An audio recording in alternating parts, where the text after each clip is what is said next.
और कई लोगों जो है जिंदा जला दिया ना। और जो रास्ते में उस आजकल के ज़माने के समान जो है इलेक्ट्रिक बिजली नहीं था, मतलब जो लाइट नहीं था, अंधेरा में सड़क को रोशनी देने के लिए इंसान के ऊपर जो है मोम चढ़ाकर जो उसको जला दिया ताकि सड़क में मतलब जो रोशनी मिल जाए। फिर भी वो लोग पीछे नहीं हटा। हम ना भूले, हम पहली सदी की कलीसिया जो थी, जो सारे प्रेरित थे, वो यरूशलेम में अपना हेडक्वार्टर बना के बैठ गए और यरूशलेम में ही सेवा कर रहे थे। लेकिन परमेश्वर ने क्या किया, यरूशलेम में परसिक्यूशन को अलाउ किया।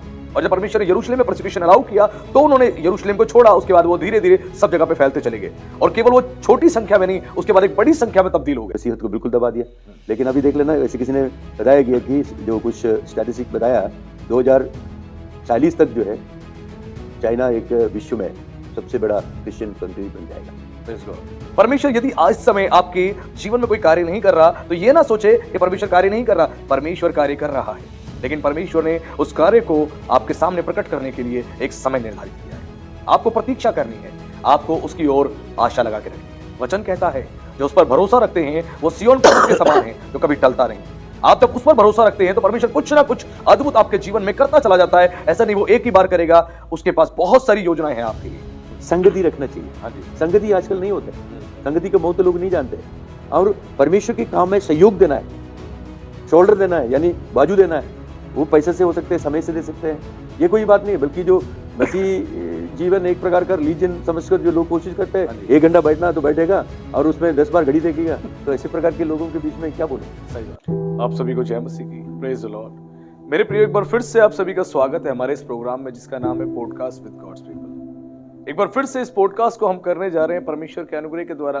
और आज का जो पॉडकास्ट है आप सभी के लिए बहुत बड़ी आशीष का कारण बनने जा रहा है, क्योंकि एक बार फिर से हम परमेश्वर के अनुभवी और परमेश्वर के बहुत अभिषिक्त सेवक के साथ, जिनको परमेश्वर ने अपने वचन के गहरे प्रकाशन दिए हैं और जिनके द्वारा हमारा दिल्ली का मसीह समाज और भारत का मसीह समाज बहुत आशीषित हो रहा है, उनके साथ इस पॉडकास्ट को हम करने जा रहे हैं। और आज के जो हमारे गेस्ट हैं वो हैं पास्टर वर्गीस थॉमस।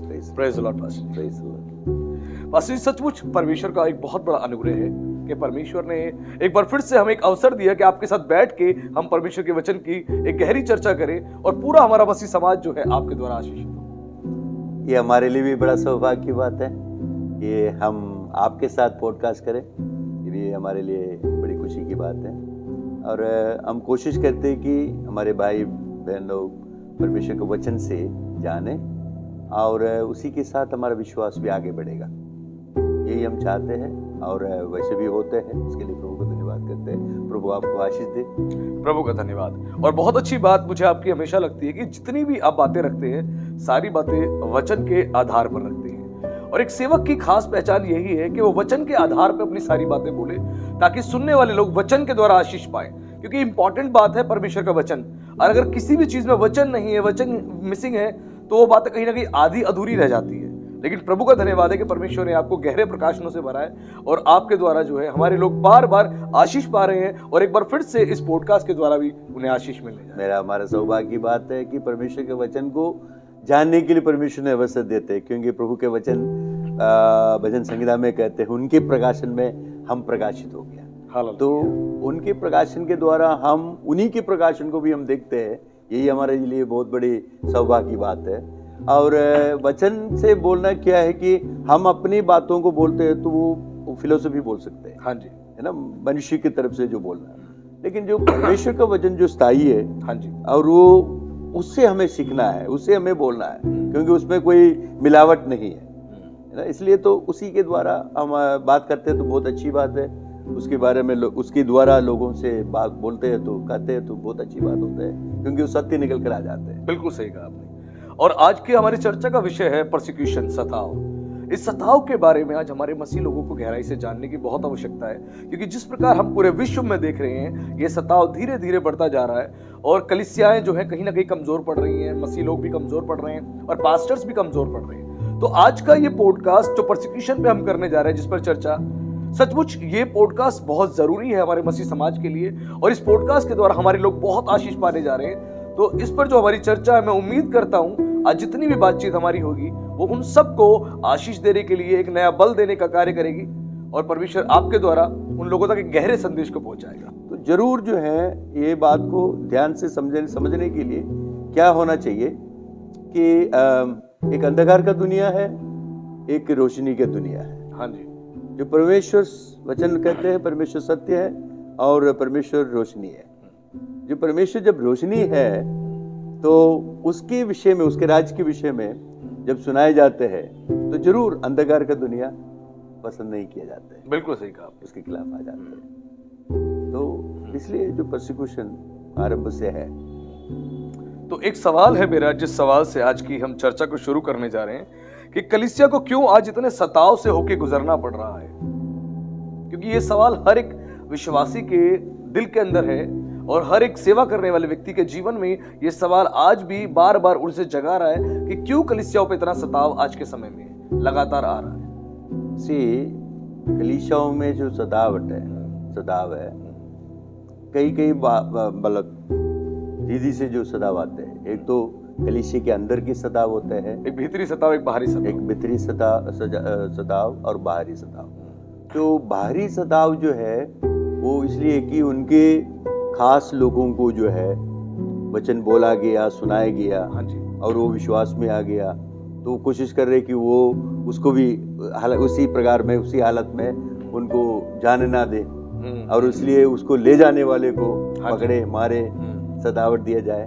फिर दूसरी तरफ से ये है कि उनको इसके बारे में कुछ जानकार है नहीं है और कुछ अलग हिसाब से मन में विचार रखा हुआ है। हाँ जी, है ना। तो इसी वजह से वो कोशिश कर रहे हैं कि मेरे लोग जो है कुछ अलग जगह से अलग रास्ते पर चले जा रहे हैं, भड़के जा रहा है, तो उनको जो है खींचने के लिए कोशिश किया जाते हैं, और उसको खींचने के लिए कोशिश करते तो उनका जो उनको ले जाने वाले को तो सदावत दिया जाए। तो यही बात को बताते हैं। लेकिन यीशु मसीह ने इसके विषय में पहले से बताया गया। हाँ जी, प्रभु यीशु मसीह कभी भी जो है आपको ऐसा फूल की जगह नहीं बताया गया, फूल की बिस्तर नहीं बताया गया कि मैं तुम्हें फूल की बिस्तर दूंगा। तो यीशु ने बताया गया कि जो भी तुम्हें जो सदावट दिए जाते हैं, हाँ जी, तो वो जो सदावट के एक सदावट के पीछे जो है परमेश्वर कार्य किए जाते हैं। ऐसा नहीं है कि जो सदावट हो जाते बिल्कुल दब गया। जो सदावट हो जाते हैं, जिसके जीवन में सदावट हुआ, वो विश्वास में आगे बढ़ जाते हैं, वो पीछे कमजोर होकर नहीं हो जाते। जो डर जो है उनको जो पीछे लिया जाते हैं। फिर एक ऐसे बात बताते हैं, सदावट के द्वारा कलीसिया का उन्नति होता है। कलीसिया का अगर असली कलीसिया है तो उसका उन्नति होता है। हाँ जी। अभी उदाहरण के लिए जो सेवक लोगों को, कई लोग जो है निकला है सेवकाई के लिए, ना कोई ट्रेनिंग ले चुका है, ना कोई वचन को नहीं जानते हैं, बिना जानते हुए आगे निकला है। तो इसी वजह से प्रॉब्लम क्या है कि फिर वो सोचने लगा, ऐसे सदावट के समय पर आ जाते हैं, क्यों मेरे को ऊपर सदावट आ गया, क्यों मेरे को ऊपर लोगों ने तंग दिया, क्यों परमेश्वर प्रभु यीशु मसीह कहाँ है ना। तो कई प्रकार के ऐसे बात उनके मन के अंदर आ जाते हैं। फिर वो उसने कोशिश करते कि कुछ प्रॉपरली ट्रेनिंग ले ले या वचन लिया जाए, अगर नहीं है तो बोले जो कुछ हमें पाया है वो ठीक है, बेकार है, इससे अच्छा है कि पुराना लोगों के बीच में हम चले जाए। तो ये इस रीति से जो है लोगों को जो एक प्रकार में स्थिर करने का, हाँ जी, एक अवसर है ये सदावट। सदावट कोई भी जगह पर हुआ है, वो नहीं है कि वो बिल्कुल दबा गया। सदावट के जरिए से कलीसिया बढ़ गया है, विस्तार हो गया है। आज भी ऐसे भी हम देखते हैं कि सदावट बिल्कुल समाप्त नहीं करते कलीसिया को, खत्म नहीं करते, बल्कि सदावट के द्वारा विकास होता है। वो तो इतिहास बता रहे, इतिहास बताते हैं कि कलीसिया को किसी भी हालत में आपको दुनिया से हटा नहीं सकते। अगर हटाना है तो रोम सरकार कौन था, सही, बहुत पावरफुल है ना। रोमन कैथोलिक भी कोशिश की, जो बाइबल हमारे हाथ में अभी है, हाँ जी, उसके वो बिल्कुल जलाकर जो है खत्म करने के लिए कोशिश किया, और जो लोग जो विश्वास से निकला है उनको खत्म करके आगे इसको ना बढ़ाए करके प्लान बनाया था, और किया भी है। हाँ जी, लोगों ने बड़ी बिंदास उन्होंने जो है उसको स्वीकार किया, मतलब जो परसिक्यूशन को स्वीकार किया। लोगों ने मौत को सामने देखा, और कई लोगों जो है जिंदा जला दिया। हाँ जी ना। और जो रास्ते में उस आजकल के जमाने के समान जो है इलेक्ट्रिक बिजली नहीं था, मतलब जो लाइट नहीं था, अंधेरा में सड़क को रोशनी देने के लिए इंसान के ऊपर जो है मोम चढ़ाकर जो है उसको जला दिया ताकि सड़क में मतलब जो रोशनी मिल जाए। फिर भी वो लोग पीछे नहीं हटा। रशिया एक बहुत बड़ा राज्य है, कम्युनिज्म बहुत कोशिश किया कि क्रिश्चियनिटी को दबाव करने के लिए। आज ये हालत बदल गया, बिल्कुल बदल गया। तो इसी प्रकार कई राज्य है, चाइना, हाँ जी, ऐसे बहुत ऐसे राज्य है कि वो मसीहत को बिल्कुल दबा दिया।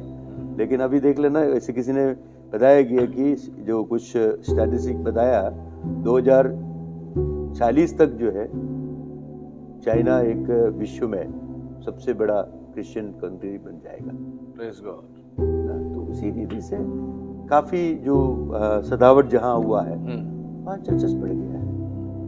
तो इसमें कोई बात नहीं है, ये एक चिन्ह है कलीसिया बढ़ेगा। कलीसिया बढ़ने के बाद नहीं, लोग सच्चाई को जानेगा। हाँ जी, कलीसिया के बढ़ने के वाली बातों में नहीं, परमेश्वर को जानना है। लोगों को परमेश्वर को जानना बहुत जरूरी है। सब परमेश्वर के लोग है ना, ये सब जो है परमेश्वर के लोग। हाँ जी, तो इसलिए सदावट होते हैं। अगर सदावट के नीचे से किसी को विश्वास को कमजोर नहीं करते हैं, बल्कि उसको विश्वास में पक्के करते हैं। नहीं, बिल्कुल सही कहा। और इसको हम इस दृष्टिकोण से भी देख सकते हैं। पौलुस ने एक बड़ी अच्छी बात कही 2 तीमुथियुस 3:12 में। उसने कहा जितने भक्ति के साथ जीवन बिताना चाहते हैं सब सताए जाएंगे। वो तो पत्रोस कहते हैं 2 तीमुथियुस 3:12 तिमोथी के पुस्तक में जो कहते हैं। तो वो जो विश्वासियों के बारे में कहते हैं, जो विश्वास में आगे बढ़ते हैं, उनके विश्वास का जो लेवल के हिसाब से जो है भक्ति के जीवन बिताए जाते हैं। तो जो भक्ति के जीवन बिताए जाते हैं तो उनको नेचुरली जो प्रोसिक्यूशन जो आते हैं, ये जिस प्रकार के, मैं इसलिए मैं बोला ना, अलग अलग प्रकार का प्रोसिक्यूशन है। भीतरी एक बाहरी, भीतरी और बाहरी। और जो भक्ति के जीवन जो व्यक्ति बताना चाहते हैं उनमें तो जरूर जो है कई प्रकार की जो बातों को सामने करना पड़ता है। जैसे यीशु मसीह ने जो पहाड़ी उपदेश में हाँ जी बताया गया है, जैसे मत्ती 5 में बहुत कुछ बातों बताया गया है। अभी देखो मैं पढ़कर सुनना चाहता हूँ, बताना चाहता हूँ ये कि मत्ती 5 का इसमें 46 आयत से परंतु मैं तुम्हें ये कहता हूं कि अपने वैरियों से प्रेम रखो और अपने सताने वालों के लिए प्रार्थना करो। तो सतावट और वैरी जो है सामने है, वो दूर नहीं है, सामने है।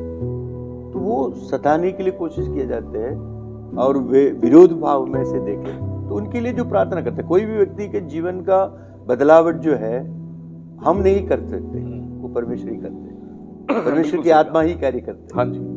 तो सदावट हमें इसलिए देते तो हम कुछ भी नहीं कर सकते। हमने ना बंदूक लेते हैं, ना कोई लाठी देते हैं, है ना, किसी प्रकार कुछ नहीं करते, बल्कि उसको सहन करते हैं। जब सहन करते हैं तो उस वक्त परमेश्वर के सामने हाथ फैलाते हैं। वचन में कहते हैं जैसे प्रभु के लोग जो है पहला शताब्दी में, खास करके प्रेरित लोग, जब एक अंधा मतलब जो हाथों पैर जो सुन हुआ उसके लिए प्रार्थना की, वो खड़े हो गया, उसी की वजह से बड़ा मशहूर हो गया। लंगड़े आदमी को जो है सुंदर नाम का फाटक से उनको ठीक कर दिया। हाँ जी। ये बात फैल गया तो सरदारों लोगों ने उनको बुलाया, मतलब जो मंदिर के सरदार लोगों ने, यरूशलेम मंदिर के सरदार लोगों ने उनको बुलाया और उनको धमकी दिया, बोलो यीशु के नाम में तुम प्रचार नहीं करना। तो वो जो धमकी लेकर उन्होंने वापस गया, लेकिन एक लोग इकट्ठे होकर प्रार्थना किया। जब प्रार्थना किया, जहां जो बैठे थे वहां हिल गया, जगह हिल गया, सामर्थ पाया, उन्होंने सामर्थ पाया। तो उसको वो समझ लिया कि ये बोलने से आगे हमें बोलना है, हम नहीं बोलेंगे तो फिर कौन बोलेगा। ये बात होती है। नहीं, बिल्कुल सही कहा आपने। और वचन में भी इस प्रकार लिखा है, जब पवित्र आत्मा तुम पर आएगा तुम सामर्थ पाओगे और मेरे गवाह ठहरोगे। पवित्र आत्मा की सामर्थ से वो भर गए और उन्होंने पूरे यरूशलेम को हिला दिया। और जैसे कि आज भी कई लोग कहते हैं कलीसिया पे परसिक्यूशन जो आ रहा है, उस सताव जो आ रहा है, उस सताव के पीछे कहीं ना कहीं शैतान का हाथ है, कहने वाले ये भी कहते हैं। लेकिन हम अगर बाइबल को देखें, बिल्कुल आपने सही कहा, ये परसिक्यूशन आज से नहीं है। ये प्रोसिक्यूशन शुरुआती समय से है और ये धीरे धीरे धीरे धीरे हम पूरे बाइबल में होते हुए देखते हैं। और अंत के दिनों में तो वैसे ही बताया गया, प्रभु यीशु मसीह ने भी जब अंत के चिन्हों के बारे में बताया था, मत्ती 24 में तो बताया था कि तुम्हें पकड़वाया जाएगा, लोग तुम्हें पकड़ेंगे और तुम्हारे साथ बुरा व्यवहार करेंगे, तुम्हारे को मारेंगे, और जितना कुछ बताया गया एग्जैक्ट हम वही होते हुए आज भी देखते हैं।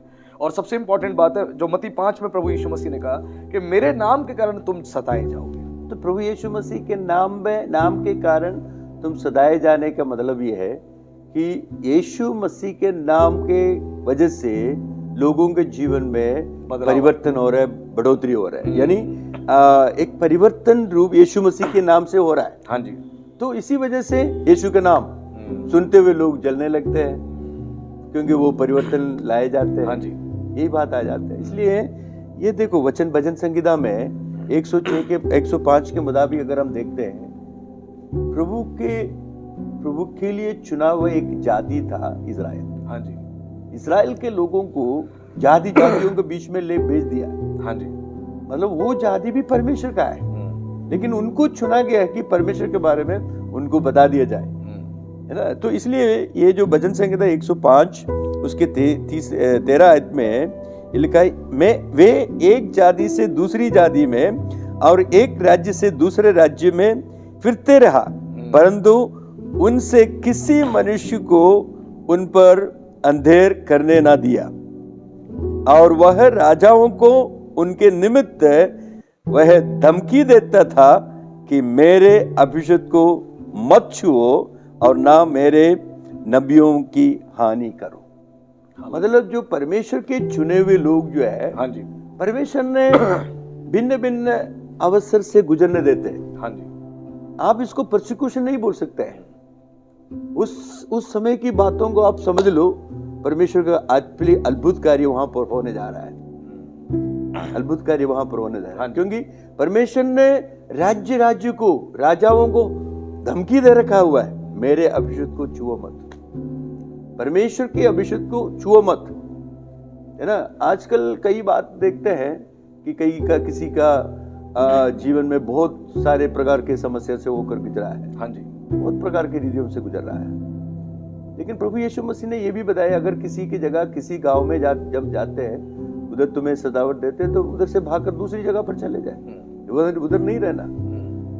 तो मसीह लोगों की एक बहुत बड़ी कमी क्या है, हाँ जी, कि जब एक दूसरे को जो परसिक्यूशन हो जाते हैं, वो ठीक से समझ नहीं पाते, स्वीकार नहीं कर पा रहे। आपके जीवन में सतावट हो गई, मेरे से क्या लेना है, है ना, मेरे से क्या लेना देना है, ये भावना बहुत बड़ी बुरी बात होती है। हाँ जी। जब वो स्वीकार करने के लिए जब तैयार हो जाते हैं, तो उनकी जो कष्ट के साथ आप सहयोग दे रहे हैं, उनके साथ सहयोग दिया जाता है।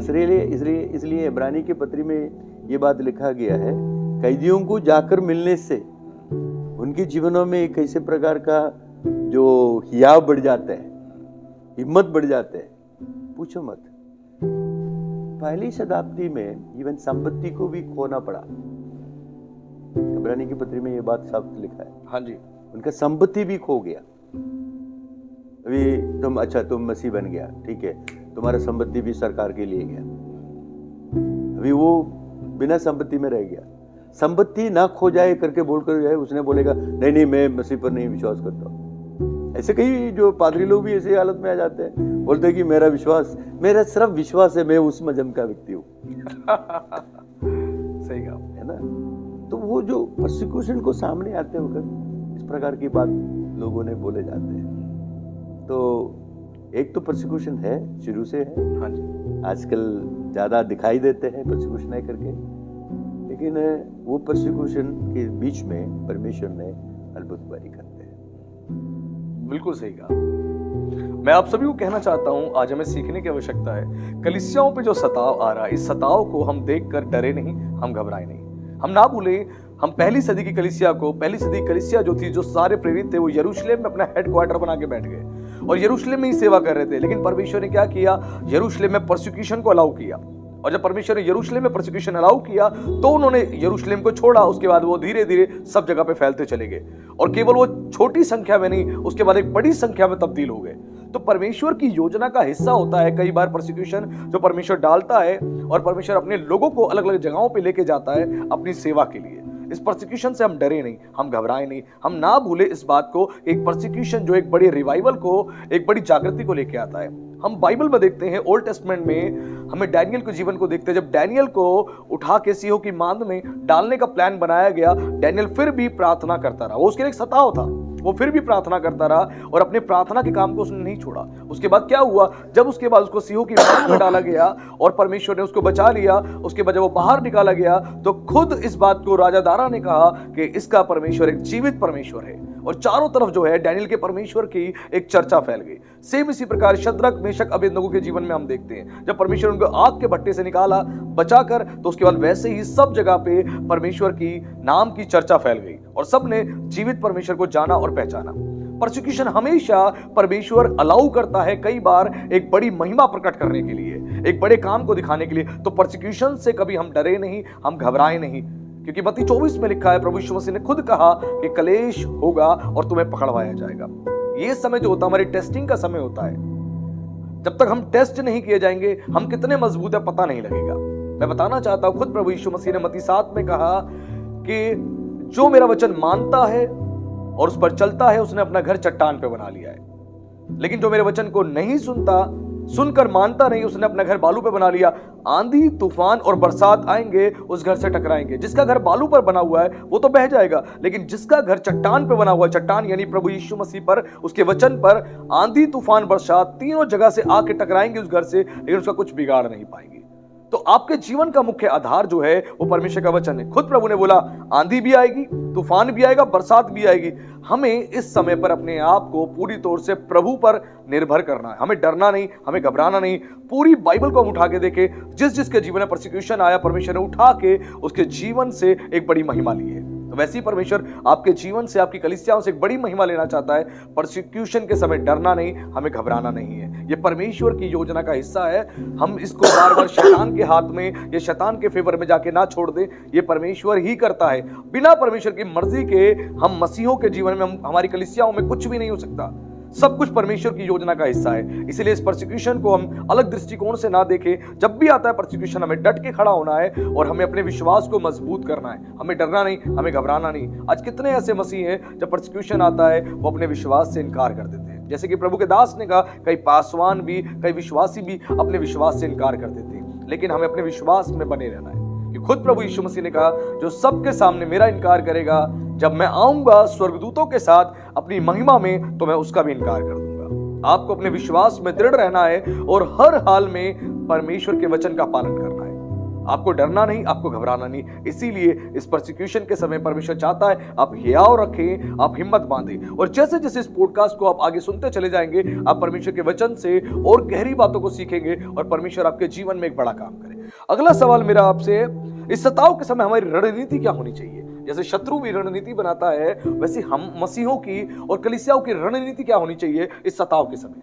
देखो, परमेश्वर के जानने बिना कोई परसिक्यूशन नहीं है। हाँ जी। हर एक परसिक्यूशन, हर एक सतावट के बारे में प्रभु परमेश्वर अच्छी तरफ से जानते हैं। हाँ जी।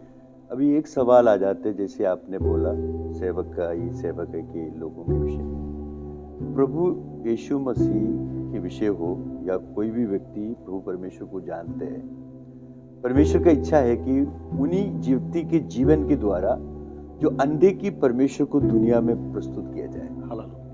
यही बात है इंसान से प्रभु चाहते हैं। और जब प्रस्तुत करने के लिए जब जाते हैं, तभी जाकर जो है वहाँ पर आपके निर्बलता में, आपके कमजोरी में वो सर्वशक्तिमान परमेश्वर का महान सामर्थ्य को प्रकट किए जाते हैं। आमीन। आपके परसिक्यूशन के द्वारा प्रकट किए जाते हैं। अभी स्ट्रैटेजी कौन सा है या रणनीति क्या है? तो रणनीति का ये क्या है कि कोई नई बात नहीं है। सबसे पहले बात जो है, प्रार्थना में आगे बढ़े। लोगों को मालूम नहीं है कि प्रार्थना क्या है। प्रार्थना ये एक प्रकार का रिचुअल नहीं है, एक प्रकार का रीति रिवाज नहीं है। प्रार्थना परमेश्वर से बात करना है। सिर्फ परमेश्वर से बात नहीं करना, साथ साथ परमेश्वर से सुन लिया जाए। परमेश्वर को सुनाओ और साथ साथ परमेश्वर से सुन लिया जाए। हाँ जी। और जब परमेश्वर से सुनते हैं तभी तो आप आगे बढ़ सकते। उदाहरण के लिए दाऊद कोई भी लड़ाई में हार कर नहीं आया, हाँ जी, हरा नहीं है, हर जगह पर जीता है। कारण क्या है? हर एक युद्ध में जाने से पहले परमेश्वर से पूछताछ करते थे। तो आजकल के कलीसिया में सबसे पहली बात है, कलीसिया के समय पर लोग आकर प्रार्थना करते हैं, हाँ जी, लेकिन मैं बोलना चाहता हूं, जहां मर्जी हो, वचन कहते हैं कि लगातार आत्मा में प्रार्थना करते रहो, है ना। ये बात है आपको बहुत जरूरी है, क्योंकि हर एक व्यक्ति के जीवन के द्वारा, चाहे कंपनी में काम करो, ऑफिस में काम करो, चर्च के अंदर काम करो, पास्टर के रूप में काम करो, कोई भी घर के अंदर काम करो, तो कोई भी व्यक्ति के जीवन के द्वारा वो कोशिश करना कि प्रभु मैं आपको धन्यवाद करता हूं, मुझे इस्तेमाल करें, मेरे इस शरीर को इस्तेमाल करें, मेरे ये जीवन को आपके नाम की महिमा के लिए, सच्चाई के कारण आपने लोगों को जो है, लोगों को प्रभु मेरे जीवन के द्वारा प्रकट किया जाए। ये पहली बात है। दूसरी बात, वचन को जानना, वचन को सीखना। हाँ जी, सबसे बड़ी प्रॉब्लम आजकल के जो प्रॉब्लम क्या है, यूट्यूब है, व्हाट्सएप है, सब कुछ है। वचन बाइबल का ये सभी लोगों ने प्रचार करते हैं, आप उनको सुनने के लिए तैयार हो जाते हैं, है ना। और कोशिश करिएगा कि संगति क्या रखा है, उधर मत जाइए, उधर पास्टर को देना है, चर्च में ऑफरिंग करना है, दशमांश देना है, उधर मत जाना। सिर्फ यूट्यूब में सुन सकते हैं, जो सुनना है वो काफी है। घर बैठ के सुन लो, घर बैठ के सुनो, और घर बैठ के नहीं, जहां मर्जी बैठते हो वह सुनो, जहां मर्जी। लेकिन प्रभु परमेश्वर उस संगति के द्वारा कार्य करते हैं। हाँ जी, संगति के द्वारा कार्य करते हैं। हाँ जी। तो दूसरा जो स्ट्रैटेजी है, परमेश्वर के वचन को ठीक से जाने। जब परमेश्वर के वचन को आप ठीक से जानेगा, आप निसंकोच, आप बिल्कुल जो है निठर होकर रहेगा। आमीन। आपके पास हियाव आएगा, डरेगा नहीं। डर पैदा क्यों होता है? डर इसलिए पैदा होता है कि ज्ञान ना होने से, है, ज्ञान ना होने से। ज्ञान ना होने की बात नहीं है, आप किसके पीछे, आपको किसने उद्धार दिया उसके बारे में नहीं जानते, उसने क्या कर रहा है वो आप नहीं जानते हैं। तो सबसे बड़ी बात है, आज जो परमेश्वर का वचन जब सुनाए जाते हैं, या भूत को उतार देते हैं, उतारने की कोशिश करते हैं, या बीमारों को ऊपर हाथ रखकर प्रार्थना करते हैं, वो ठीक नहीं हो पाते। कारण क्या है? परमेश्वर जो है एक बात कहते हैं कि मैं पवित्र हूं इसलिए तुम भी पवित्र हो। ये पुराना नियम में भी देख सकते हैं, नया नियम में भी देख सकते हैं। हाँ जी। तो हम क्या बोलते हैं, पादरी साहब क्या बात कर रहे हैं, आजकल हम लोग नया जनरेशन है, तो हम इतनी इस बातों में नहीं, वो पुरानी बात है। लेकिन नया नियम में भी ये बात लगता है, परमेश्वर के लिए अलग हो जाए। जब परमेश्वर के लिए जब अलग नहीं हो जाते हैं, तो मतलब जो प्रोसिक्यूशन वाली बातों से बोलने से कोई फायदा नहीं है। हाँ जी, परमेश्वर के लिए अलग हो जा, एक प्रत्येक व्यक्ति बन जाए, है ना। ये जब प्रत्येक व्यक्ति बन जाते हैं, जब आप परमेश्वर के सेवकाई में परमेश्वर के दास है, या परमेश्वर के ऊपर विश्वास करने वाला व्यक्ति है, यीशु मसीह के लहू के द्वारा छुटकारा पाया हुआ व्यक्ति है, और पवित्रता के जीवन बताते हैं, तो आपके मुंह से निकले हुए शब्दों को लोग सुनेगा। क्यों नहीं सुनेगा? सुनेगा। हाँ जी, क्योंकि वो आपकी तरफ से नहीं आते हैं, प्रभु की तरफ से दिए जाते हैं। प्रभु आपको इस्तेमाल किए जाते हैं।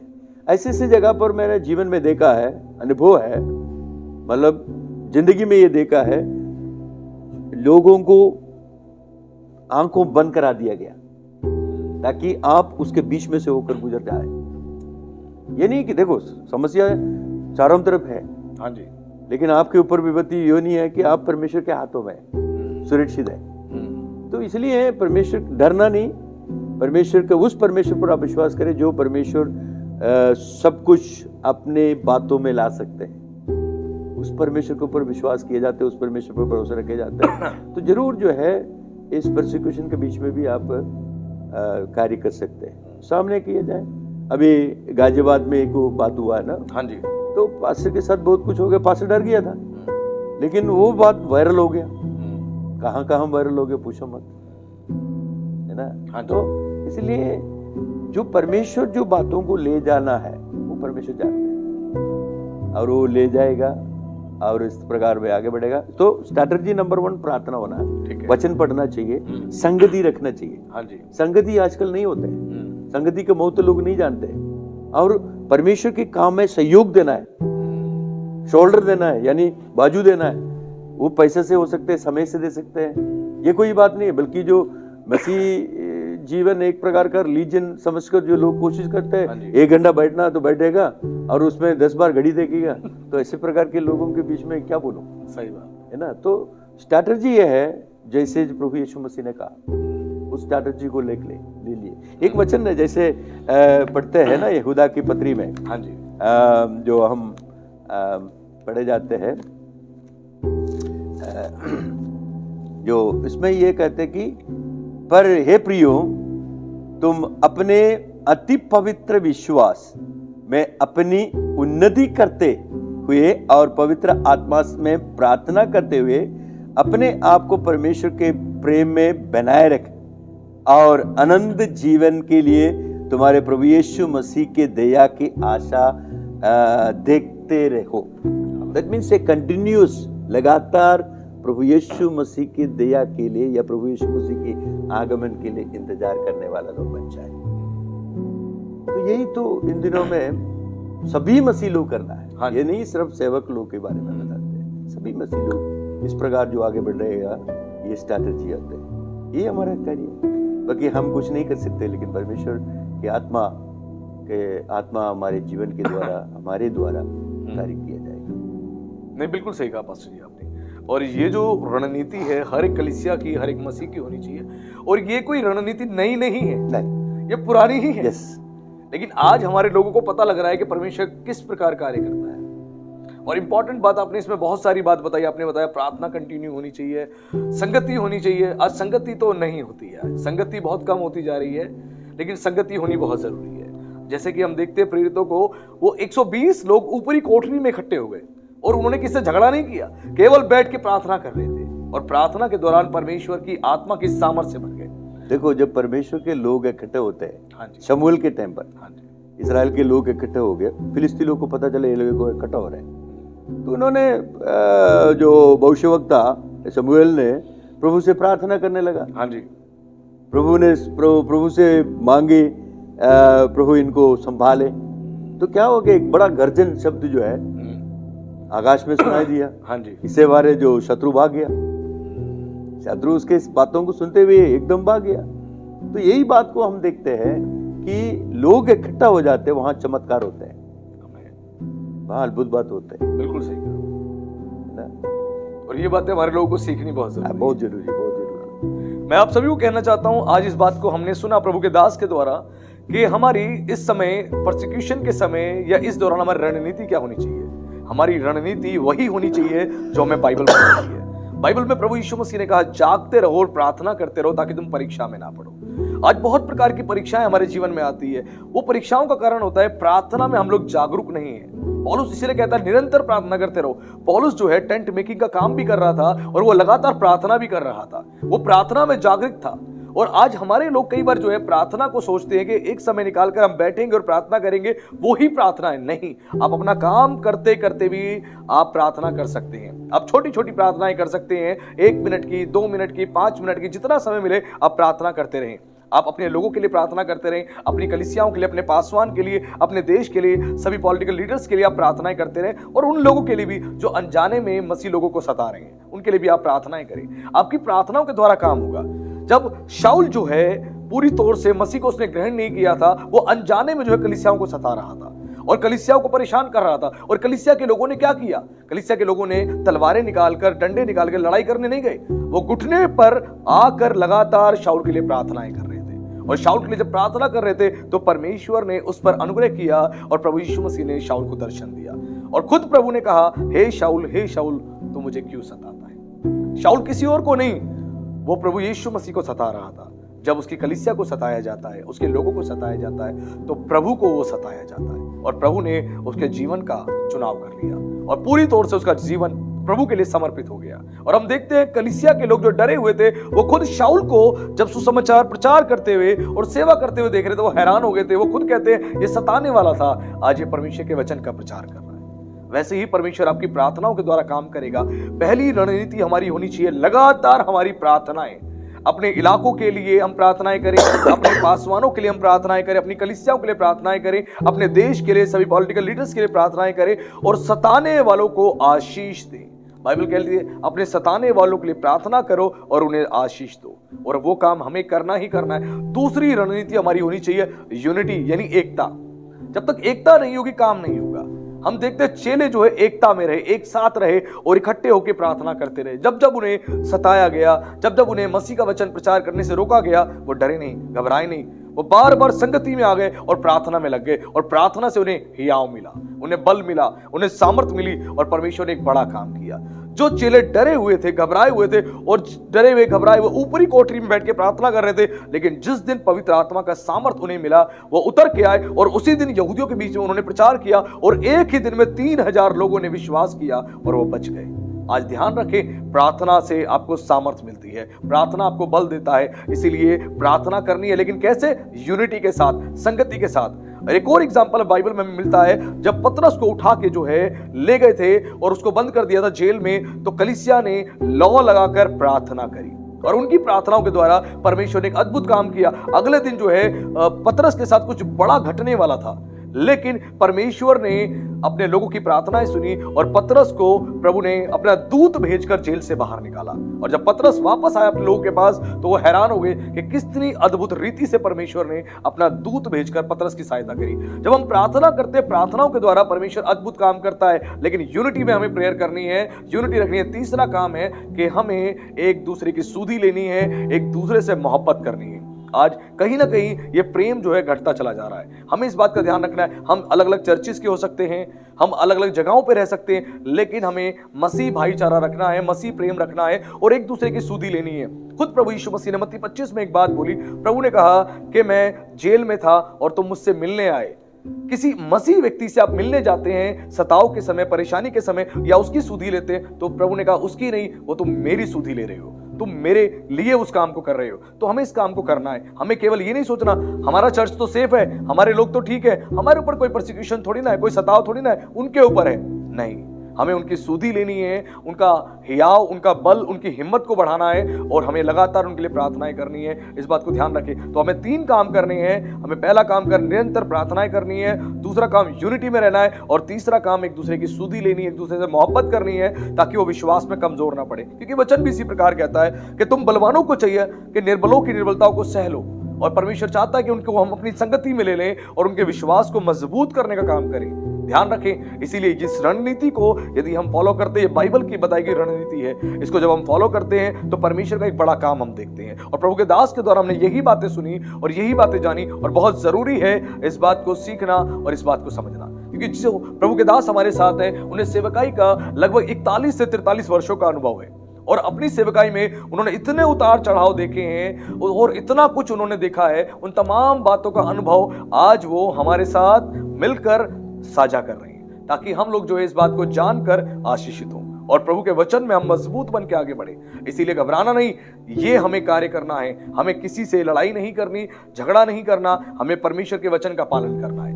और इस वचन का जब हम पालन करते हैं, एक बड़ी महिमा को, एक बड़ी आशीष को हम अपने जीवन में और बहुतेरों के जीवन में आते हुए देखते हैं। इसीलिए इस काम को हमें लगातार करना है और इन बातों को ध्यान रखना है। अगला सवाल मेरा आगे है आपसे कि किन मसीह लोगों को, या कहीं तो किन कलीसियाओं को सताव से होकर गुजरना नहीं पड़ेगा। आज ऐसी भी एक डॉक्ट्रिन आ चुकी है, कई पास्टर्स प्रचार कर रहे हैं, कह रहे हैं इन कलीसियाओं को सताव से होकर गुजरना नहीं पड़ेगा। तो प्लीज आप बताएं, ऐसी कौन सी कलीसियाएं हैं जिनको सताव से होकर गुजरना नहीं पड़ेगा?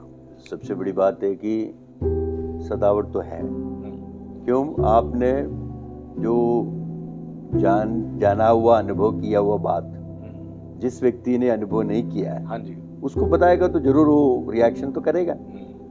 इसका मतलब जहां पर जो बोलना है नहीं बोले जाते हैं तो ठीक है, उनको कोई सताव नहीं है ना। जो आपने उनके विचार के ऊपर जो है हमला नहीं किया है या बात नहीं किया है तो सताव नहीं है। तो परसिक्यूशन इसलिए नहीं है उनके लिए, वो बोला नहीं जाते हैं। जब बोले नहीं जाते हैं, इसका साफ संदेश ये है कि जो उस व्यक्ति के जीवन में सुसमाचार सुनाएगा तो वहीं पर जरूर सताव होएगा। सुसमाचार जो है समाचार को हटा रहे, सुसमाचार को लेकर आ रहे।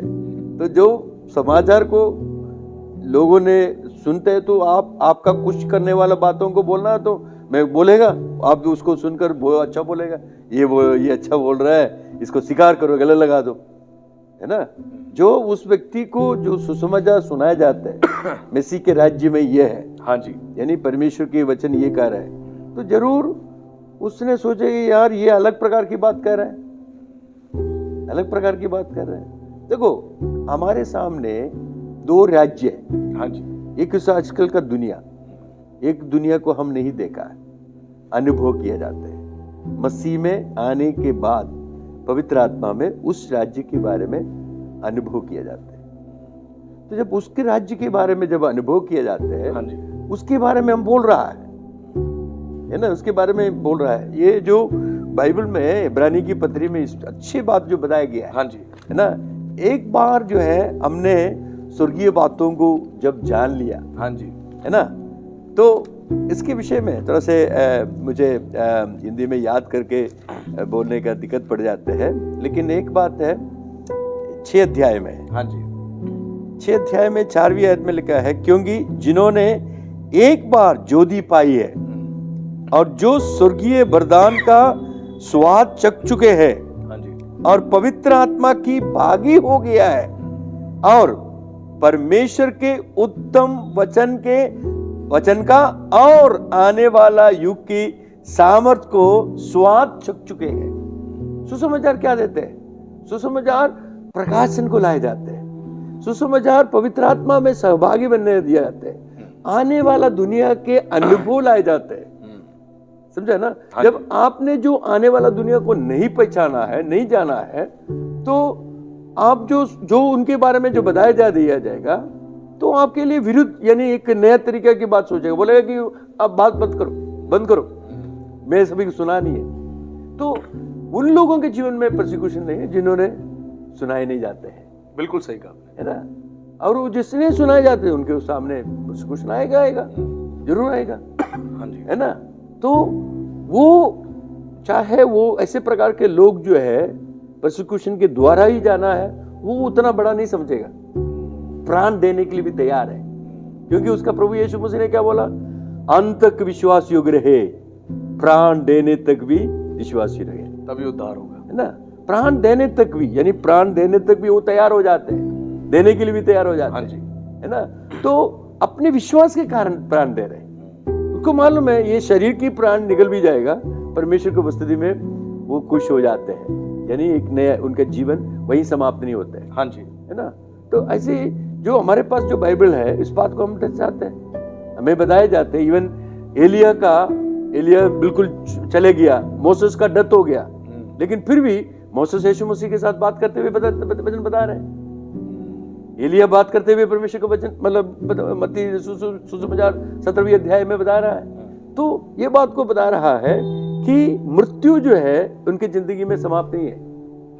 ये जो बातों जानने वाला दृढ़ हो जाते हैं, वो सामने करने के लिए तैयार हो जाते हैं। वो सुसमाचार सुनाएगा, जब सुसमाचार सुनाएगा जरूर जो है उनके खिलाफ जो है बातों किया जाएगा। इसलिए जिसने सुनाता नहीं है उनके जीवन में सदावट नहीं है, और जिसने सुनाते हैं उनके जीवन में जरूर सदावट होता है, और वो सदावट के द्वारा उनके जीवनों में बिल्कुल खत्म नहीं हो रहा है, बल्कि बढ़ोतरी हो रही है।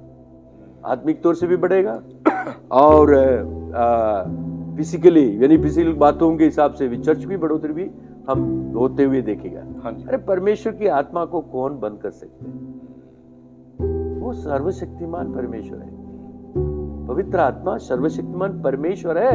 हाँ जी, उसको जाने पहचाने, उसके सामने काम पे, ताकि जो है कौन उसके सामने खड़े हो सकते हैं। बिल्कुल सही कहा, अब भी हमारे साथ जो है दोस्त के समान जो बात करते हैं, सहन करते हैं, सब कुछ करते हैं, ये उसकी हमारे प्रति एक बड़ा प्यार है। एक प्यार ऐसे प्रकार का है, उसके हमें जो हमारे ऊपर जो उसने काफी दया किया, इसलिए वो सहन कर रहे हैं, हमारे साथ साथ संग चलते हैं। इसलिए प्रभु का वचन कहते हैं कि उनको दुखित मत करो, शोकित मत करो, है ना। तो जो परसिक्यूशन जिसके जीवन में नहीं है, मतलब उन व्यक्ति ने सुसमाचार नहीं सुनाते हैं। आप चुप रहो तो कोई प्रॉब्लम नहीं है, आप किसी के ऊपर मत बोलो। किसी भी हालत में अगर सुसमाचार सुनाएगा, हाँ जी, तो आप जो कर रहे हैं, भैया आप जो कर रहे हैं वो ठीक नहीं है। ऐसे भी एक व्यक्ति है, ऐसे एक बात है, उस पर आश्रय ले, इसको हम कहते हैं। फिर प्रार्थना की एक बात है, हाँ जी। लोगों के मन के अंदर ये बात है ना कि प्रार्थना एक प्रकार के जो प्रक्रिया है, वो प्रक्रिया नहीं, ये जैसे वार्तालाप है। प्रभु से बात करते हैं, आपके साथ संग चलने वाला उस व्यक्ति के साथ आप वार्तालाप कर रहे हैं। हाँ जी। वो उसमें बहुत फर्क बन जाते हैं। हाँ जी। तो जब आपके साथ मैं बात करता हूं, तभी भी मैं परमेश्वर के साथ बात कर सकते हैं, है ना, परमेश्वर से बात कर सकते हैं। फिर परमेश्वर ने कई लोगों से जरिया से, कई रीति से बात कर सकते हैं, कई अलग अलग जरिया से बात कर सकते हैं। तो सदावट उन लोगों के जीवन में आ जाते हैं जिन्होंने सुसमाचार सुनाएगा, है ना। बिल्कुल सही कहा। तो उनके लिए जरूर सदावट आएगा। और जो मसीह के लोग सदावट को प्रतीक्षा भी करते हैं। हाँ जी। ऐसा नहीं है कि सदावट नहीं है तुम्हें, इसलिए प्रभु यीशु मसीह ने बोला तुम्हें इस दुनिया में क्लेश तो है, लेकिन मैं जयवंत किया, जयवंत हुआ है ना। यूहन्ना 16:33 वचन में, दुनिया में तुम्हें क्लेश है, हाँ जी, लेकिन मैं तो दुनिया को जीत लिया है। हाँ जी। और प्रकाशित वाक्य में क्या बोल रहे हैं, मैं मर चुका था, अब मैं जीवित हूं, एक दिन के लिए नहीं, युगा युग के लिए जीवित हूं। जीवन का कुंजी जो है, जो स्वर्ग और मृत्यु का जो चाबी है, मेरे हाथों में है। जीवन का कुंजी जो है मेरे हाथों में है ना। तो प्रभु यीशु मसीह ये बात बता रहे हैं कि आपके जीवन में डर को दूर कर कर प्रभु में हियाव बांध कर आगे बढ़ने के लिए बोले जाते हैं। तो इस पर ऐसे विश्वास करके आगे बढ़ेगा तो जरूर जो है सदावत को आप सामने कर सकते हैं।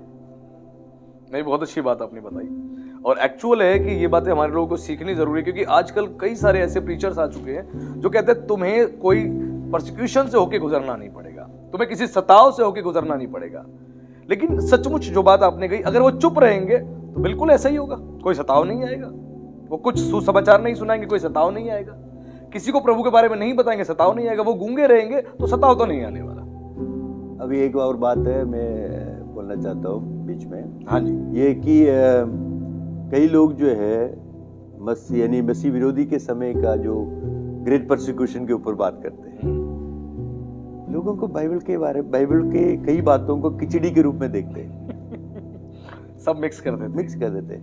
वो भाग में ठीक से नहीं पढ़ते। हाँ जी।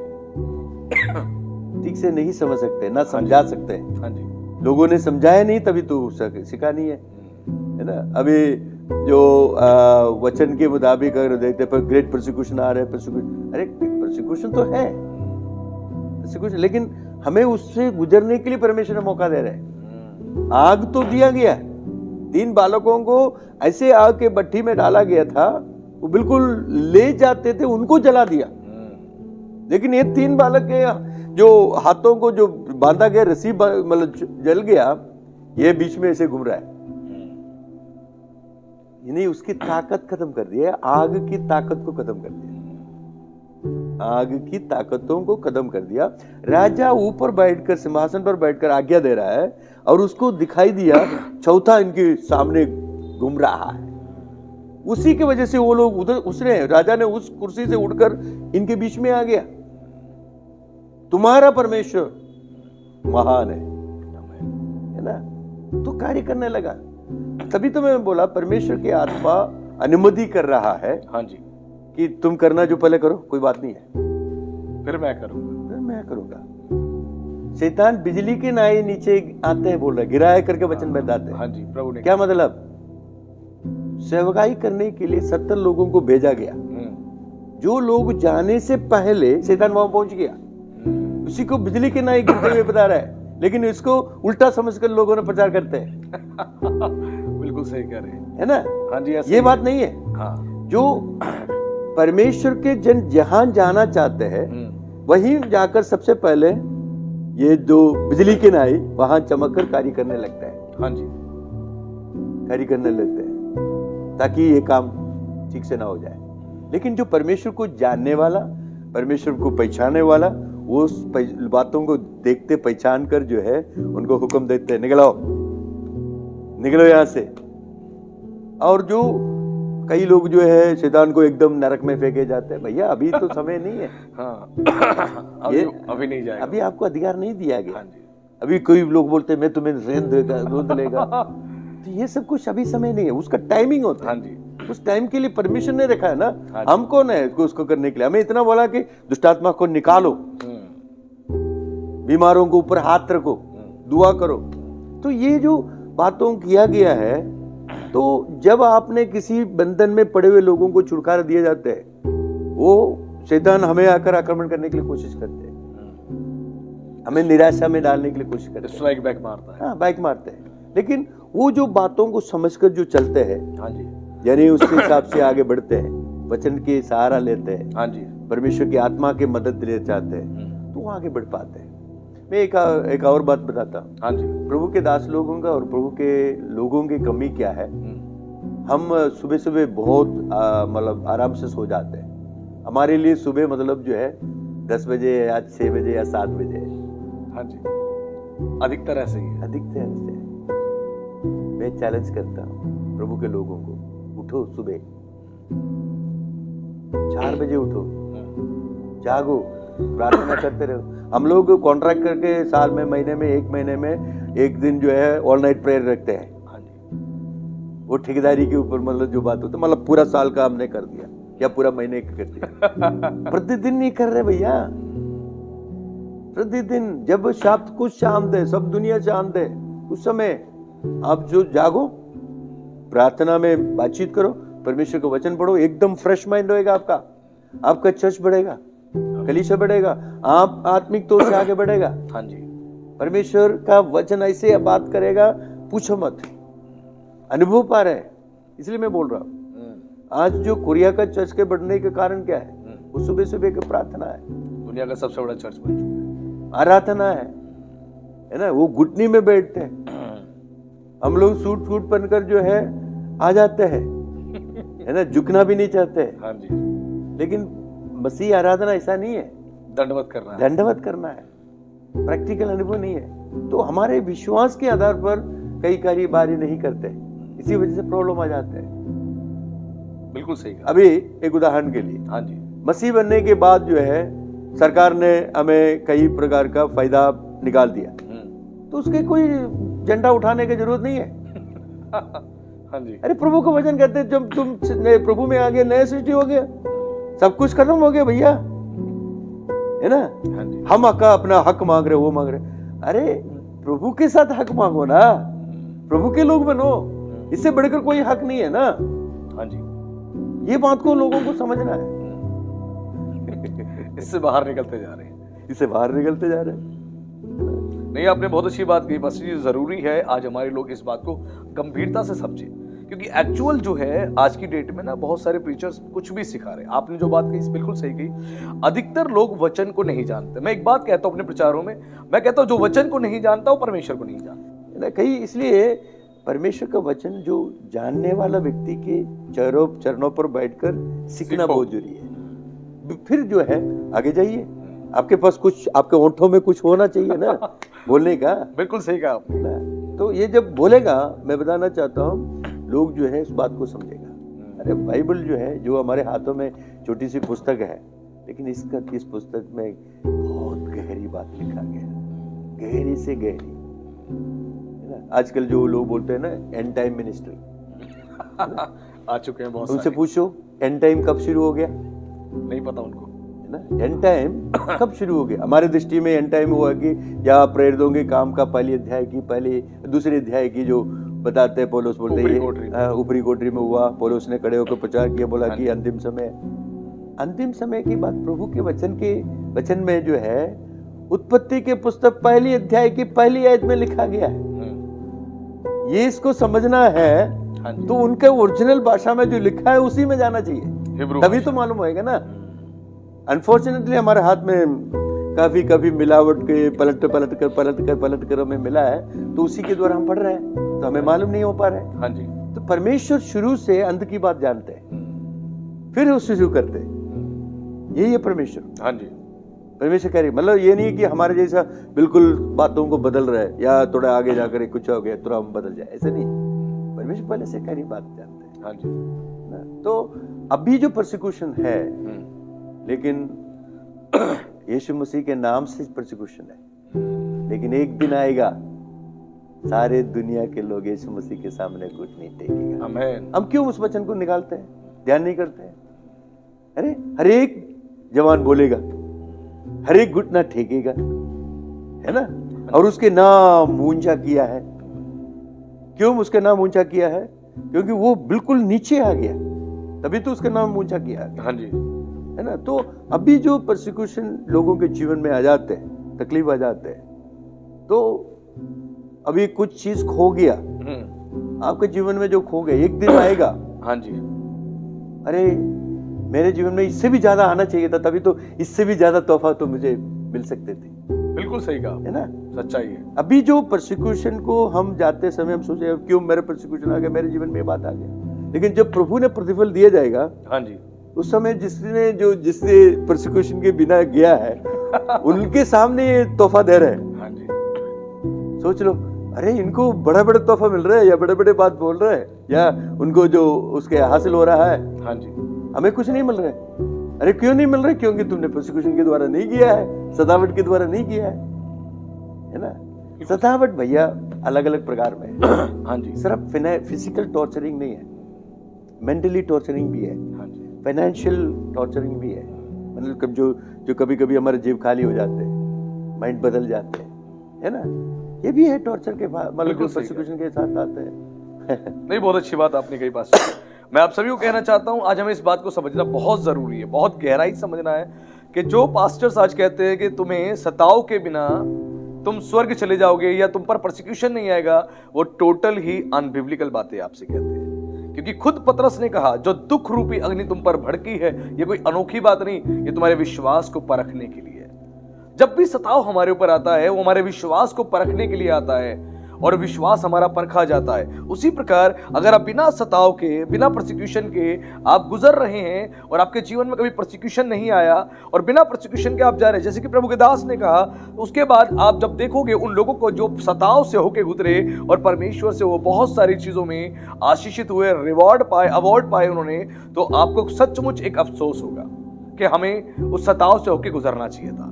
लेकिन बाइबल बताती है, जितने लोग भक्ति के साथ जीवन बिताना चाहते हैं, सब सताए जाएंगे। एक सिंगल व्यक्ति ऐसा नहीं जो सताया नहीं जाएगा, सबको सताया जाएगा, और उस सताव से होकर हर एक को गुजरना पड़ेगा। और यह सताव आपके विश्वास को मजबूत करता है। यह सताव आपकी निर्भरता को दर्शाता है कि आपकी निर्भरता किस पर है, किसी मनुष्य पर है या परमेश्वर पर है। और इस सताव में आपको परमेश्वर और ज्यादा ऊंचा करता है और मजबूत करता है। कितने ऐसे ही प्रभु के दास जो बताते हैं कि जब सताव हमारे जीवन में आया, उस सताव में हम टूट गए, हम कमजोर पड़ गए, लेकिन परमेश्वर ने हमें फिर से बनाया, फिर से मजबूत बनाया, और जब उस सताव से हमें बाहर निकाला, एक बड़ी महिमा, एक बड़ी सेवा हमारे जीवन से ली। उसी प्रकार सताव से होकर हर एक को गुजरना पड़ेगा, और यह सताव आपकी टेस्टिंग है, यह आपकी टेस्टिंग है। एक मकान बनाने के बाद उस मकान की टेस्टिंग होती है। उसी प्रकार परमेश्वर किसी के आत्मिक जीवन को, आत्मिक स्तर को जब ऊंचा उठाता है, तो उसकी भी एक टेस्टिंग होती है, और उस टेस्टिंग के बाद पता लगता है वो कितना मजबूत है। खुद प्रभु यीशु मसीह ने पतरस से कहा, पतरस, शैतान ने तुम लोगों को मांग लिया ताकि तुम्हें वो सूप के नहीं फटके, लेकिन मैंने पिता से प्रार्थना करी कि तुम्हारा विश्वास ना जाता रहे, और तू जब वापस फिरे तो अपने भाइयों को तू उनको हिम्मत दे, उनको ढाढ़स बंधा।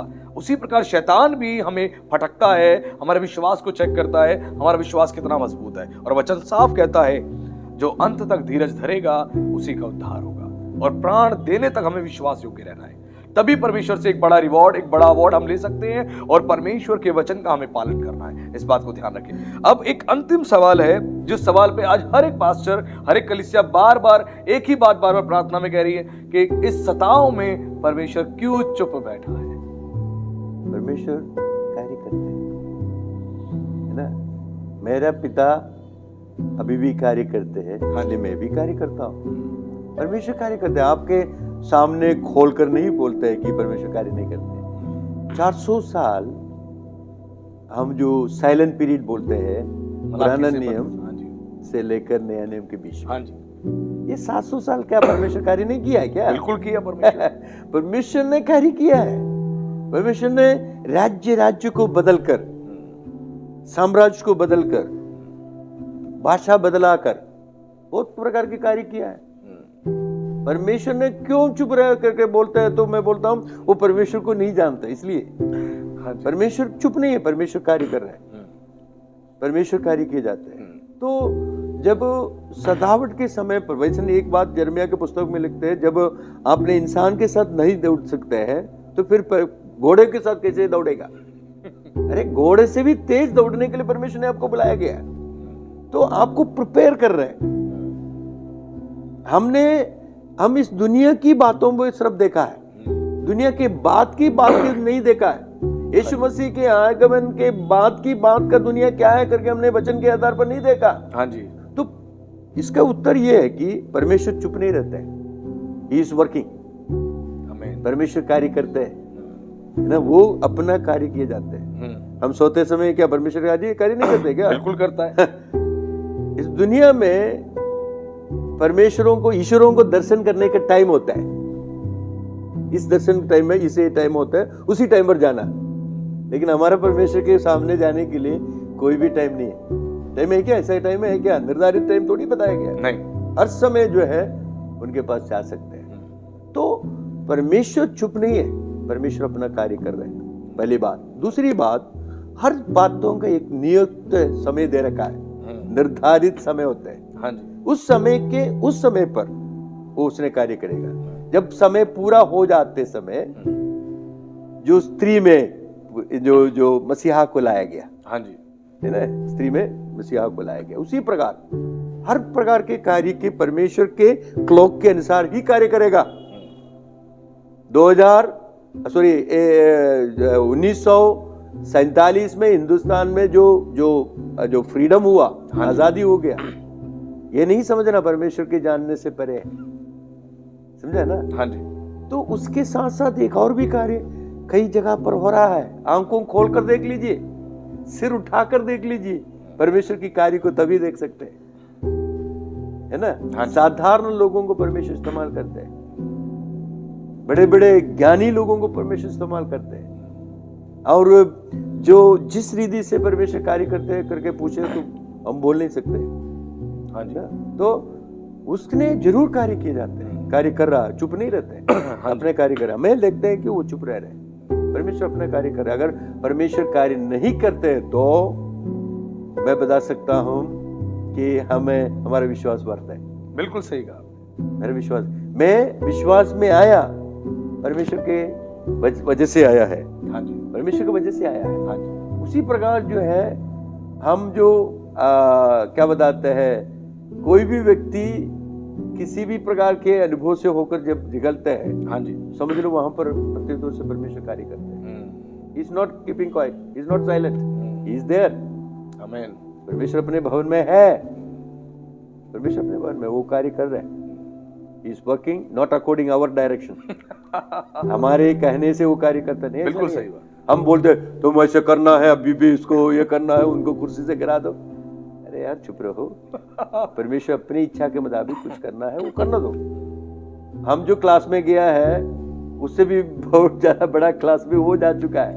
बिल्कुल सही कहा। तो उसको इसलिए परमेश्वर को जानना है, परमेश्वर कार्य करते हैं। हमें प्रेम करते हैं इसलिए परमेश्वर कार्य करते हैं, है ना, जरूर कार्य करते हैं। नहीं, बिल्कुल सही कहा आपने। और इम्पोर्टेंट है ये बात ना, हर एक को समझनी जरूरी है। कई बार कई विश्वासियों के जीवन में जब कार्य नहीं होता, वो कहते हैं परमेश्वर तो क्यों चुप बैठा है। वैसे ही जब परसिक्यूशन आज की डेट में पूरे विश्व में हम देख रहे हैं, बहुत लोग कहते हैं कि परमेश्वर चुप बैठा है। जैसा कि आपने कहा, परमेश्वर चुप नहीं बैठा, वो चुप नहीं रहेगा। वो अपनी संतानों से मोहब्बत करता है और उसने हर एक योजना को एक नियुक्त समय के लिए तैयार करी हुई है और अपने समय पे वो कार्य करता है। जैसे कि आपने बड़ा अच्छा एग्जांपल दिया। कई बार लोग सोचते हैं कि 1947 में हमारा देश आजाद हुआ, ये फ्रीडम फाइटर्स की वजह से हुआ। वो ठीक है, परमेश्वर ने उनको इस्तेमाल किया, लेकिन परमेश्वर की योजना थी कि 1947 में परमेश्वर हमारे देश को आजाद करे और उसकी योजना के तहत वो कार्य हुआ। वैसे ही हर एक काम का परमेश्वर ने समय ठहरा रखा है। इसलिए तो सुलेमान भी कहता है, आकाश के नीचे और पृथ्वी पर हर एक कार्य का परमेश्वर ने एक समय ठहरा रखा है। उस समय के आधार पर परमेश्वर काम करता है, हमारे हिसाब से या किसी और के हिसाब से नहीं, जैसा कि आपने बताया। नहीं, अभी मैं आपको एक बात बताऊं। हाँ जी। मैं भविष्यवाणी में होकर बता रहा हूँ। हाँ जी, हाँ जी। हिंदुस्तान में प्रभु कार्य करेगा। आमीन। हिंदुस्तान आशीष पाएगा, हम विश्वास करते हैं, है ना। हिंदुस्तान आशीष पाएगा, हिंदुस्तान से सेवक लोग दुनिया भर के जाएगा। हमें सुसमाचार सुनाने के लिए, हाँ जी, है ना, वो लोगों के बीच में कार्य करेगा। हाँ जी, और ऐसे प्रकार के वचन जो लोगों के बीच में दिया जाएगा, हमारे सोच से भी बढ़कर है, हालेलुया, सोच से बढ़कर प्रभु ने कार्य करेगा। वो जगह जगह जो परमेश्वर ने इस्तेमाल करना है, वो परमेश्वर जानते हैं, उसके हाथों में रहो। हाँ जी, वो समय के हिसाब से आपको लोगों से मिला देगा और आपको उपयोग किया जाएगा। हालेलुया, तो हिंदुस्तान जरूर परमेश्वर के जरिया से आशीष पाएगा। हमारे जो लोग हैं प्रभु के जरिया से आशीष होएगा। इसलिए एक बार जो है मैंने हमारे जो आमोद सिंह के जरिया से एक बार बोला गया था, हमारे ये छोटे छोटे चर्चेस के पर्याप्त नहीं है। कलहान हो जो होता है ना बड़ा, वो तैयार करो, बड़ा मैदान तैयार करो। सही बात बोली उन्होंने, बड़ा मैदान, ये हकीकत में बात हो गया, हो रहा है। जगह कम पड़ रही है आज। अरे भैया 500 लोगों के लिए आपने बना दिया, उसके अंदर उतने आते हैं तो ठीक है। मैं पूछ रहा हूँ 500 के जगह पर 5000 आ जाते हैं तो जगह नहीं है। बिल्कुल सही कहा आपने उसी हिसाब से देखो, हमारा विश्वास छोटा है, हमारा दर्शन छोटा है, इसी वजह से हमारे परमेश्वर को छोटा करके देखते हैं, है ना। हाँ जी, आपको बुलाने वाला विश्वास योग्य है हालेलुया, ना, इसलिए वो बड़ा कार्य करेगा और जरूर बड़ा कार्य करेगा। परसिक्यूशन आज जो देखते हैं कुछ भी नहीं है। आज इस हिसाब से अगर देखते हैं, आजकल जो हमारे हिंदुस्तान में जो विश्वास जो परसिक्यूशन होते हैं, हाँ जी, वो पहले जैसे के समान नहीं है, फिर भी बहुत कम है, बिल्कुल सही कहा, बहुत कम है। लोगों से आप बात करो ना, हाँ जी, फिर जो परसिक्यूशन कई प्रकार के हमारे गलती की वजह से भी आ सकते हैं। हमने लोगों के, एक उदाहरण के लिए, हाँ जी, अरे चर्च के सामने गाड़ियां खड़ी कर देते हैं और दूसरे लोगों को जाने के लिए मौका नहीं देते हैं, डिस्टर्ब किए जाते हैं, नेचुरली बिल्कुल सही कह रहे हैं, वो लोग गुस्सा करेगा। फिर दूसरी बात है, बहुत हल्ला कर लेते, पड़ोसी के बच्चे पढ़ रहे हैं, साउंड सिस्टम बहुत हैवी कर लेते हैं, ये भी कर लेते हैं। अरे कई लोग प्रचार करते हैं, कोई मालूम नहीं है कि क्या बोल रहा है ना। कई लोग आराधना करते हैं, उनको खुद को पता नहीं क्या बोल रहे हैं। हाँ जी, कई लोग जो मतलब माइक्रोफोन चाहिए उसको दुष्ट आत्मा को निकालने के लिए हाँ बिल्कुल सही कह फूकते हैं, माइक्रोफोन के जरिए से फूकते हैं। दुष्ट आत्मा का कान नहीं है क्या? बिल्कुल सही कह है? हाँ जी, तो ये जो उसी बातों को देखते हैं तो एक प्रकार के जो लोगों को हम तंग कर रहे हैं, हाँ जी, असली तौर से तंग करते हैं। जो वहां जहां पर काउंसलिंग चाहिए, जहां पर हमें जो संतुलन कराना चाहते हैं, हाँ जी, वो वहां पर वो उस प्रकार की बातचीत करके लोगों से वो करना है, वहां परमेश्वर कार्य करेगा। हाँ जी, मैंने इन दिनों में भी कई बातों को मैंने देखा, ये पिछले 2-4 दिनों में, कई 4-5 दिनों में किसी परिवार के जीवन में मैंने ये बात देखा। हाँ जी, दुष्ट आत्मा को निकलते हुए देखा, जीवन में परिवर्तन करते हुए देखा। हमने कुछ बोला नहीं, ना कुछ किया है, बल्कि परमेश्वर की आत्मा ने उनके जीवनों में कार्य किया। हाँ, ऐसे से बहुत कार्य को देख रहे हैं। तो हमारे इच्छा के हिसाब से परमेश्वर कार्य नहीं करते तो हम बोलते हैं परमेश्वर चुप है। हमारे हिसाब से, हमारे डेट के हिसाब से परमेश्वर कार्य नहीं करते तो परमेश्वर चुप रहते हैं। हाँ जी, अरे उसके अनुसार से उसने कार्य कर रहे हैं ना। बिल्कुल सही कहा। देखो आज जो है कितने लोग जो है प्रभु की सेवकाई कर रहे, पूछो मत, कोई गिनती नहीं है, कोई रिपोर्ट नहीं है। हाँ जी, बहुत सारे कार्य में कार्य कर रहे हैं। कुछ ऐसे भी है जो कार्य नहीं करते हैं। हाँ जी, उसको मतलब जो है उन सारे बातों का जो रहस्य यह है, कुछ निर्धारित समय के लिए प्रभु ने रखा गया, उन निर्धारित समय पर प्रभु कार्य करेगा। धीरज रखें और जरूर समय पर प्रभु कार्य किया जाएगा। बिल्कुल सही कहा, देखे जाओ। हाँ जी, बिल्कुल सही कहा।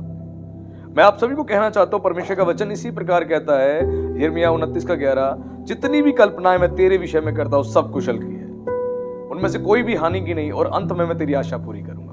परमेश्वर यदि आज समय आपके जीवन में कोई कार्य नहीं कर रहा तो ये ना सोचे कि परमेश्वर कार्य नहीं कर रहा, परमेश्वर कार्य कर रहा है। लेकिन परमेश्वर ने उस कार्य को आपके सामने प्रकट करने के लिए एक समय निर्धारित किया है।